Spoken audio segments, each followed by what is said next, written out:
न्यायतंत्र और आइसक्रीम चाहे कितने ही घटिया क्यों ना हो, मैं तो उसका बराबर आदर करता हूँ और मेरे स्माइल से आप जान ही चुके होंगे। लेकिन ये जो दिल्ली हाई कोर्ट के जज साहब हैं जिन्होंने वो अनुराग की हेट स्पीच वाली बात कही, तो उनके कहने से हमें समझ में आया कि भाई असली चीज़ जो है वो क्रिमिनलिटी है, और अगर आप स्माइल करते हैं तो क्रिमिनलिटी का कोई सवाल ही नहीं होता।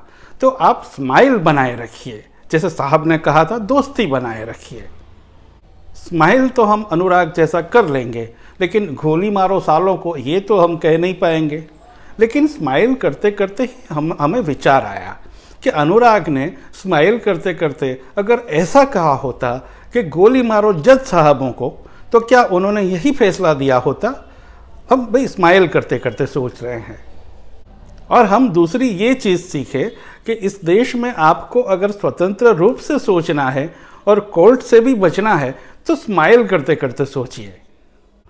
मैंने पहले ही कहा कि न्यायतंत्र पर से और वैसे भूत प्रेतों पर से भी हमारा विश्वास कम नहीं हुआ।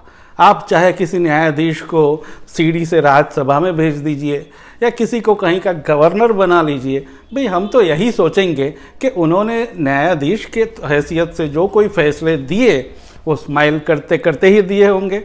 और स्माइल करते करते जो काम किया जाता है उसके बारे में तो साहब ने कह ही दिया है। स्माइल का अस्त्र हमारे पास आ गया तो अब किसी और चीज़ की चिंता नहीं है, लेकिन डर और आशंका कुछ अलग है।